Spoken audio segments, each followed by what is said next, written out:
کتنی پر اثر ہوتی ہیں وہ شدتیں جو ہمیں تہجد تک کھینچ لاتی ہیں۔ تیرے کن پر یقین ہے اس لیے میری دعاؤں کا سلسلہ قائم ہے ابھی تک۔ اور جانتے ہو سکون کیا ہے؟ اپنے رب سے اکیلے بیٹھ کر گفتگو کرنا۔ اور پتہ ہے محبت کیا ہے؟ نماز سے کسی کو تہجد پر لے آنا، ایک درد بھری رات اللہ کے روبرو بیٹھ کر گزار دی جائے تو زندگی کی باقی راتیں جاگ کر گزارنی نہیں پڑتی۔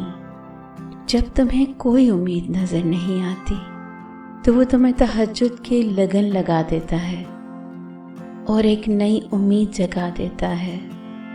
تمہیں کیا لگتا ہے جب رات سونے کے لیے بنائی گئی ہے اور ہر شخص سکون کی نیند سو رہا ہے تو کیا وہ تمہیں بلا وجہ جگائے ہوئے ہے؟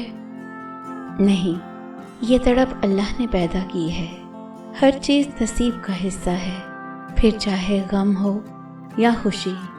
ہم سوچتے ہیں کہ ہم خود اللہ کی جانب جاتے ہیں، حالانکہ ہمیں تو اس کی جانب بلایا جاتا ہے۔ تہجد سے تقدیر بدل جاتی ہے، تو راتوں کو اٹھ کر اللہ سے مانگو تو صحیح۔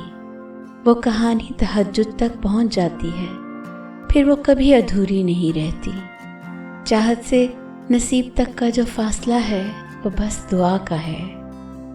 جب تمہارے ذہن میں تہجد پڑھنے کا خیال بار بار آ رہا ہو تو سمجھ جاؤ کہ تمہاری دعاؤں کو قبولیت کا پروانہ مل چکا ہے۔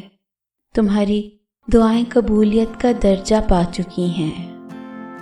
تم بس دعا مانگو، باقی اس پر چھوڑ دو۔ کیا پتہ اسے تمہارا مانگنا اتنا پسند ہو کہ وہ تمہیں اور سننا چاہتا ہو۔ اللہ سے دعا ہے اس رمضان المبارک کے صدقے تمہاری ادھوری دعائیں قبول فرمائے اور کن کو فیکن میں بدل دے۔ آمین یا رب العالمین۔